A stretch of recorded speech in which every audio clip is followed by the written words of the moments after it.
O desenvolvimento e o sucesso do agronegócio brasileiro se devem a dois fatores principais: a adoção de inovações tecnológicas e o empreendedorismo dos produtores rurais. Grandes empreendedores estão presentes nas cadeias de produção vegetal e animal.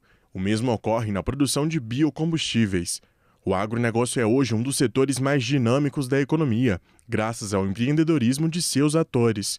Empreender e gerar riquezas no mundo rural exige do produtor conhecimentos técnicos e uma ampla capacidade de articulação política e social. O desenvolvimento da agropecuária depende do poder público, sobretudo no fornecimento de infraestruturas logísticas e energéticas adequadas.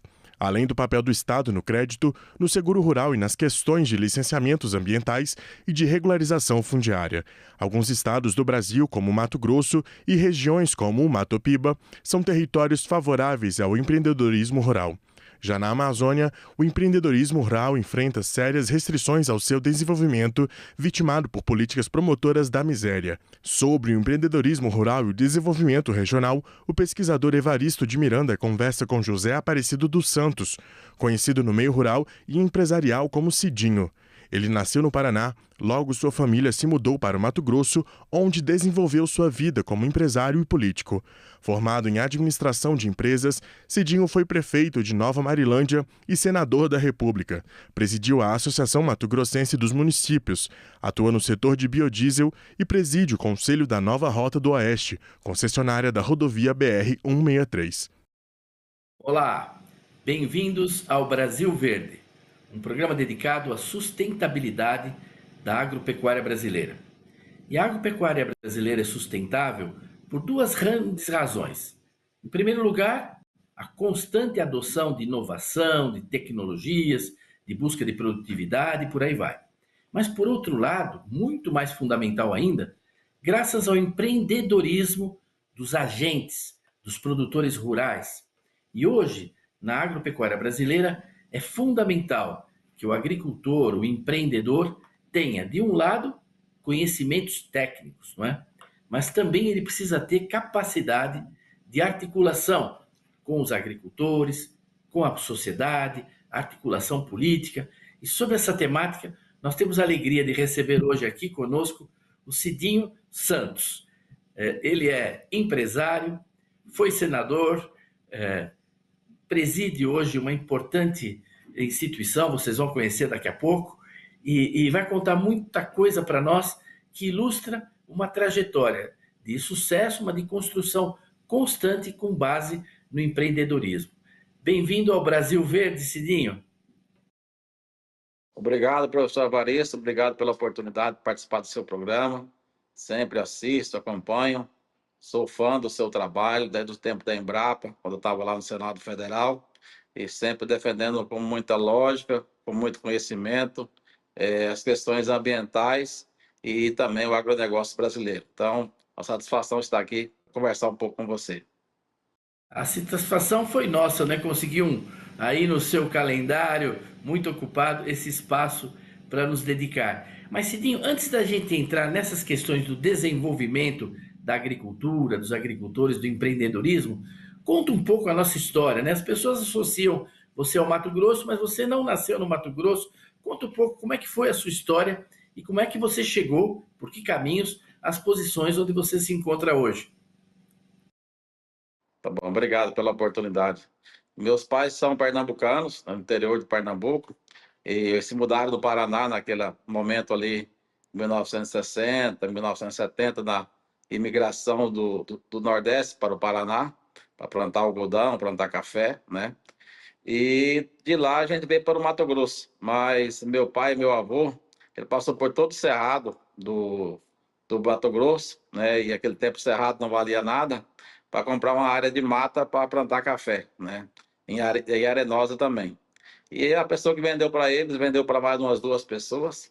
Acabou que a gente perdeu tudo. Voltamos para Pernambuco. Eu fiquei morando no Pernambuco 5 anos, estudei lá, trabalhei bastante também. Comecei ali, tinha uma folguinha da escola, era quebrando pedra, era vendendo picolé na rua, engraxando sapato. E passado um período, meu pai voltou de novo para Mato Grosso. Ele montou uma loja, ele comprava tecido em São Paulo E minha mãe costurava, fazia calça, camisa, e colocava as etiquetas de marca famosa, né? E vendia aqui. Naquele tempo era região de garimpo de diamantes, então vendia para os garimpeiros, e ali eles começaram, foi prosperando, foi seguindo. E eu voltei do Pernambuco, fiquei em Cuiabá estudando, e depois vim para a região e comecei também a entrar na atividade do garimpo, né? A pessoa confiou muito em mim, meu irmão as máquinas para garimpar, então comecei na atividade de garimpeiro, né? Também. Mas o garimpo acabou e chegou um momento muito difícil da cidade, da região, uma depressão econômica, e eu fui o primeiro prefeito aqui na Nova Marilândia, ajudei na emancipação, e com 23 anos fui eleito prefeito aqui. E aí com a ideia de fazer algo diferente, de geração de emprego e renda, né? E eu fiz uma reforma agrária municipalizada, por isso que eu defendo a reforma agrária, ela só dá certo quando ela passa pelos municípios, né? Porque hoje o que acontece é que o governo compra uma área numa localidade, coloca ali as famílias que vêm de outras regiões, né? Daqui a pouco as famílias vendem, muda para outra região para poder buscar a área novamente, e fica a indústria, como existe hoje a indústria da grilagem de terra, da invasão de terras. E aqui nós fizemos uma reforma agrária municipalizada, perto da cidade, cada pessoa ganhou 5 hectares de área e um aviário, e assim começamos essa atividade totalmente incomum aqui na região, já que era garimpo de diamantes. E aí foi crescendo essa atividade da avicultura. Com o passar do tempo, houve a necessidade de ter um frigorífico, né? E eu saí procurando no Brasil, até fora do Brasil, quem quisesse vir aqui e fazer esse investimento. E não consegui encontrar ninguém com essa disposição. Acabou que eu consegui o contrato na época com a Perdigão para fazer um frigorífico e bater matrizes, né? Começamos batendo matriz, depois fomos para o frango, e hoje aqui a gente abate 200 mil aves dia, empregamos 2 mil colaboradores direto no frigorífico, mais de 2 mil indiretamente nas granjas, fábrica de ração, do transporte, e transformamos a região de 4 municípios, que era dependente do garimpo, hoje depende da avicultura, do comércio, se fortaleceu, e eu sou feliz e realizado por ter dado essa contribuição. Diga para o pessoal que está nos assistindo o nome aí do seu frigorífico e repete também para eles o nome do seu município aí. O município é Nova Marilândia, fica no interior do Mato Grosso, e a nossa unidade industrial aqui chama União Avícola, né? E aí depois eu também fui para o lado do biocombustível, que eu sou muito fã, né, do biocombustíveis, e construí aqui na região a primeira unidade de biodiesel, em 2006 ainda, né? Foi a primeira unidade de biodiesel, depois a gente acabou expandindo, fomos para o Pará, para o Piauí, tem outra no Mato Grosso, né? E temos também uma fábrica de ração para cães e gatos aqui do frigorífico. A gente tem muitas farinhas, né? Farinha de vísceras, farinha de pena. E aí essa farinha era utilizada na fábrica de PET. Então a gente usa essa farinha lá na fábrica de PET e acabou, foi um novo negócio nosso. Quer dizer, você é um homem que está na economia circular, né? Praticamente você segue Exatamente. todo o processo, não é? E até termina nessa indústria Sim, de reciclagem animal, agregando valor e produzindo alimento para pet, não é? E você até em São Paulo está investindo agora, não exatamente. é? As farinhas vão para a fábrica de PET e o óleo vai para a indústria de biodiesel. Então acaba, ele não perde nada. Fala que do frango só perde só o piado dele mesmo. Olha só. Agora, você tem uma história também ligada ao Blairo Maggi, não é?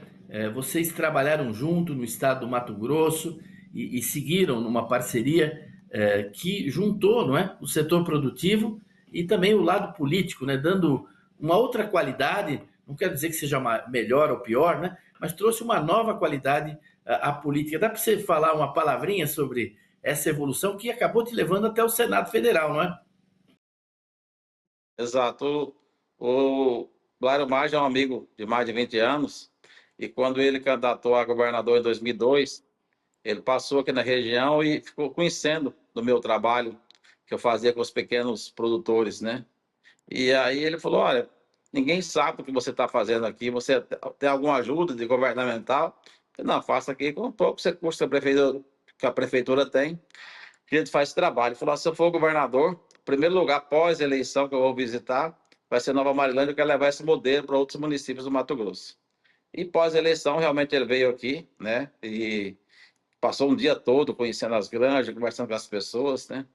E aí, logo em seguida, depois, ele me convidou para poder ser secretário de Estado e implantar esse programa através do programa de Estado chamado MT Regional. A gente organizou os consórcios regionais, organizamos as cadeias produtivas e eu acabei deixando a prefeitura para poder ajudar ele no governo do Mato Grosso. E seguimos essa parceria até 2010, quando ele renunciou o mandato de governador para candidatar ao Senado, né? E aí eu voltei, então, para minhas atividades empresariais. Passado 3 meses, ele me convidou para na convenção para ser suplente dele, e que foi uma surpresa, porque tem muitas pessoas que queriam, né? Mas ele viu em mim um potencial, que talvez nem eu mesmo imaginaria que teria, né? E fui suplente dele. Logo no primeiro ano, ele não ficou muito satisfeito, porque o Blair é uma pessoa de muita realização, né? Das coisas acontecerem de forma muito rápida. E em Brasília, especialmente no Legislativo, as coisas demoram para acontecer. Eu saí de lá em 2020, até essa semana voltou um projeto de lei que eu tinha apresentado lá, da questão de regulamentação dos sabonetes artesanais. Para você ver, tem 5 anos agora que voltou o meu projeto. Então as coisas demoram muito para acontecer. E aí, então, logo no primeiro ano ele já tirou licença, eu assumi, no segundo ano também. Depois ele foi para o Ministério e acabei ficando, se eu contar o mandato todo do Blair, dos 8 anos, eu fiquei quase 5 anos, ele ficou 3 no mandato. Então, no Senado foi uma oportunidade que eu tive de me relacionar bastante com diferentes pessoas e poder também contribuir naquele momento ali com a reforma trabalhista, que eu considero que era muito importante ali no governo Michel Temer, outras reformas que foram importantes para o Brasil, e principalmente fazer a defesa do nosso setor, do agronegócio. Eu acho que você é um exemplo dessa capacidade que todos deveriam ter, né? As lideranças, de ter interlocução, né? Qualquer que seja o governo, né? O agro, ele tem que se desenvolver, ele tem que prosseguir. Às vezes um governo é melhor de um lado, do outro, mas essa interlocução é fundamental para ter esses avanços, né? E recentemente agora, no Estado, você assumiu aí um desafio, não é? Ligado à logística, não é? Ligado à melhoria da gestão, quer dizer, é uma história que eu gostaria que você contasse um pouco para as pessoas entenderem, porque é uma concessão de uma estrada, se eu entendi bem, você me corrige, se eu estiver errado, Sim. mas que o Estado assumiu a concessão, né? Da 163, que é uma estrada enorme, né? Atravessa o país longitudinalmente, e você está fazendo aí um trabalho inédito, eu diria assim, com muito sucesso. Eu gostaria que você contasse isso para nós.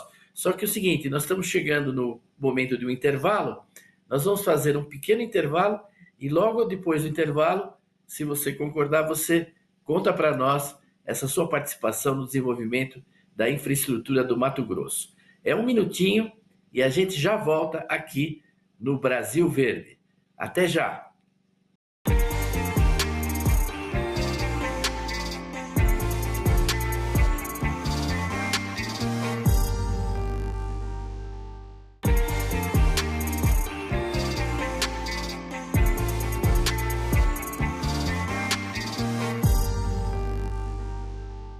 Olá, estamos de volta no Brasil Verde conversando com o empresário, ex-senador, líder do agronegócio no Mato Grosso e no Brasil, o Cidinho Santos.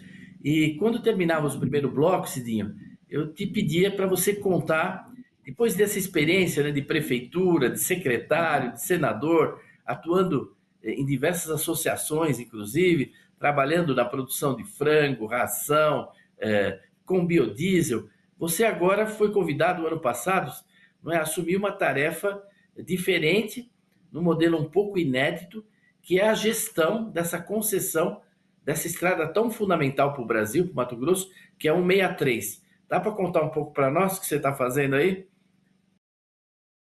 Ah, com certeza. A BR-163 ela foi concedida ali, feita a concessão, ainda no governo da ex-presidente Dilma Rousseff. E o modelo de concessão que ela fez, ganhava a concessão que oferecesse a menor tarifa e o BNDES ficaria com o compromisso de financiar os investimentos a um juro bem atrativo, né? Só que veio a questão da Lava Jato e quem ganhou essa concessão na época foi a Odebrecht e não conseguiu cumprir os compromissos que estavam estabelecidos ali na concessão. E foi uma sucessão de problemas, as obras não aconteceram como estava esperando, né? E a empresa fazia malemar aí o tapa-buraco da rodovia. E com a crescente alta da produção de grãos do Mato Grosso, se tornou um grande gargalo aí a BR-163, saindo de Sinop, passando por Cuiabá, Rondonópolis, indo até divisa com o Mato Grosso do Sul, que é o trecho dessa concessionária. E se buscava uma solução, né? Buscava uma solução, toda solução que se buscava acabava dentro do mercado das empresas. Olhava o endividamento da empresa, mas o passivo regulatório que a empresa tinha, as contas não fechavam, né? E aí, conversando com então, o ministro Tarcísio, eu dei a ele uma sugestão de que o Estado, através da empresa de participações, CMTPAR, pudesse assumir essa concessão e fazer os investimentos, né? Ele achou a ideia um pouco maluca, mas autorizou dar sequência. Então, procurei o governador Mauro Mendes, que também achou a ideia maluca inicialmente, mas depois ele entendeu, né, da necessidade, aliás, ele já entendia, porque é um desespero que passava as pessoas mortas todo dia, acidentes, lentidão, dificuldade para escoar a safra, né? E aí o governador autorizou a dar sequência desse trabalho. Então, eu dei sequência nesse trabalho com algumas pessoas do governo do estado e o próprio governador, junto à NTT, depois junto ao TCU. Quando então conseguimos fazer no TCU, aprovar um TAC, né, de que a MTPAR assumiria a concessionária, né, assumiria as dívidas e o passivo regulatório seria suspenso até a execução das obras, né? Aí o governador me convidou para ser presidente do conselho de administração dessa empresa. E aí, como não tive como fugir, né, dessa responsabilidade, já que como diz o próprio governador, eu criei o problema e eu teria que ajudar a resolver, né? Então, nós assumimos essa concessionária em maio de 2023, né? E no primeiro ano ali a gente concentrou bastante na restauração da rodovia como um todo. No segundo ano, que foi 24, nós já fizemos 100 quilômetros de duplicação da rodovia. E nesse ano a gente está com uma expectativa de fazer 150 quilômetros de duplicação. Nós estamos agora só esperando passar o período da chuva. Nós vamos estar aí com 1.500 máquinas e 5.000 homens trabalhando ao longo de toda a BR-163. Conseguimos, finalmente, um empréstimo do BNDES de 5 bilhões e 300. O governo do estado já aportou até agora 2 bilhões e 100 nessa rodovia. E a intenção do governador Mauro Mendes é, mais à frente, quando as obras estiverem prontas ou mais adiantadas, levar essa concessionária de volta ao mercado, vender ela para iniciativa privada, recuperar o Estado investiu, mas, sobretudo, deixar o grande resultado que vai ser as obras feitas, né, a duplicação, a segurança para quem transita nessa rodovia. Para você ter uma ideia, Evaristo, no trecho que a gente duplicou, os acidentes com vítimas fatais diminuíram em 86%. Então, é muito importante essa rodovia para o Mato Grosso e para o Brasil. 80% da safra do Mato Grosso passa pela BR-163. É fantástico, é uma experiência inovadora essa, né? Mauro Mendes está deixando um legado de muitas realizações, né? E esse aí é um exemplo, talvez a ser seguido em muitos outros lugares. A sua gestão, acho que o que, vamos dizer, consagra isso foi as premiações que vocês receberam no ano passado da NTT, né? Se eu não me engano, você recebeu 3 prêmios por essa gestão da chamada Nova Rota do Oeste, tem sua concessão? A Rota do Oeste foi premiada inicialmente, a concessionária em si, e depois, no final do ano, a própria NTT fez a premiação a mim, particularmente, né, pelo trabalho que a gente tem feito à frente da empresa. Parabéns.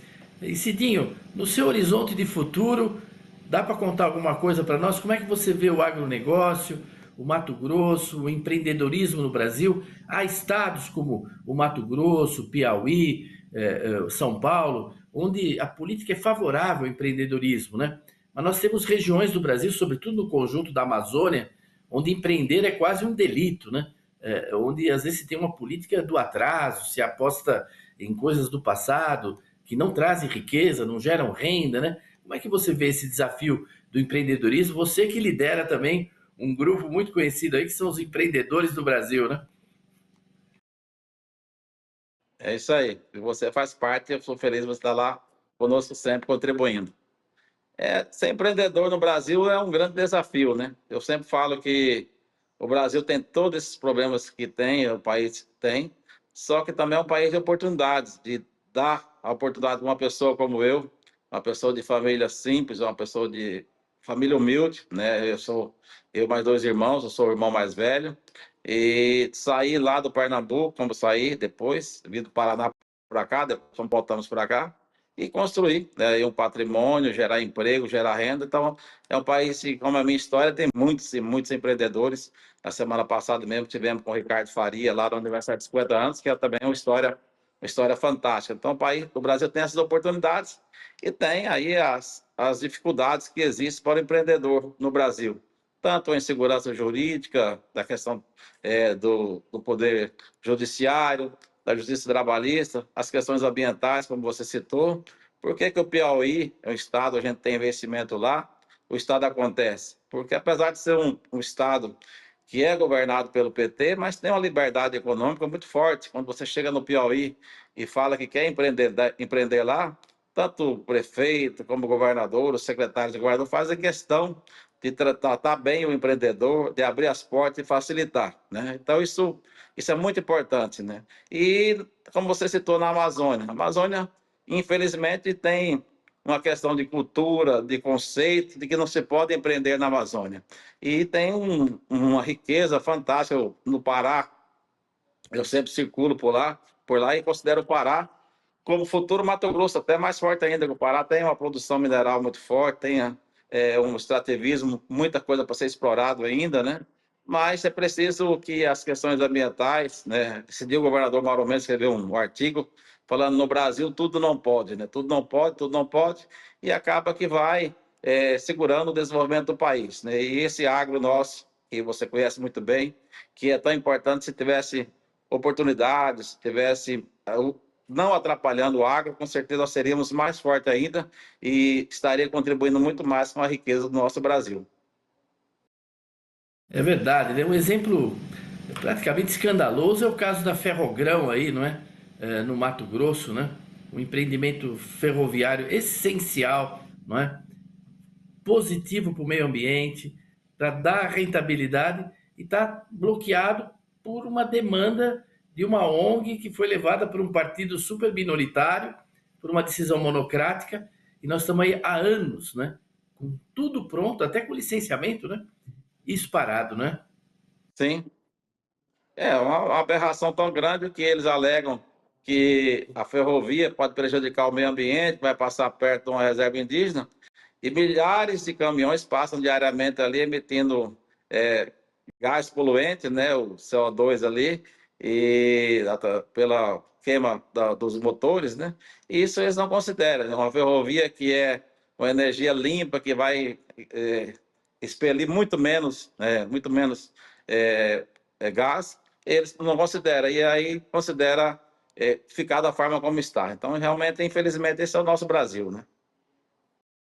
É o Brasil que temos, né?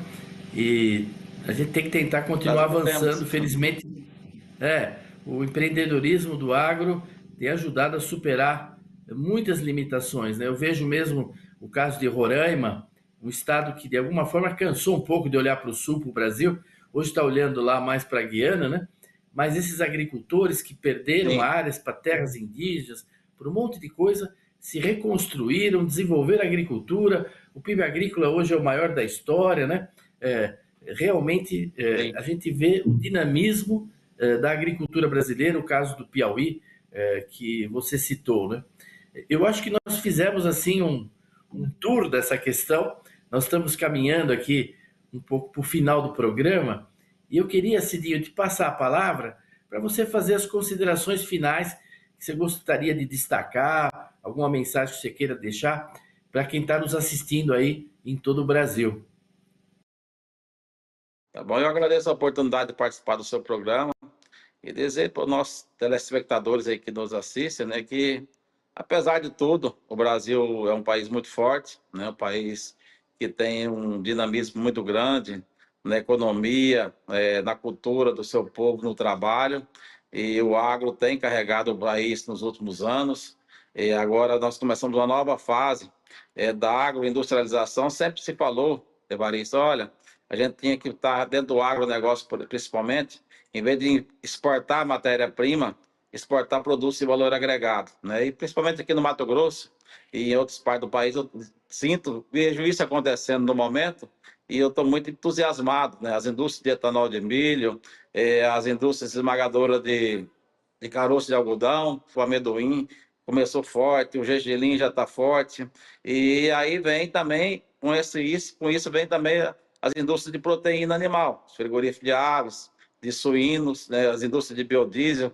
E aí hoje temos uma condição muito mais positiva, né? Em vez de estar exportando para a China, soja em grão, exportando milho em grão, nós estamos exportando DDGS para a China, estamos exportando frango, estamos exportando bovino, estamos exportando suíno, e aqui com essa produção, fazendo biodiesel, fazendo o etanol, né? Então o agronegócio ele tem muito para acontecer ainda dentro da industrialização na cadeia.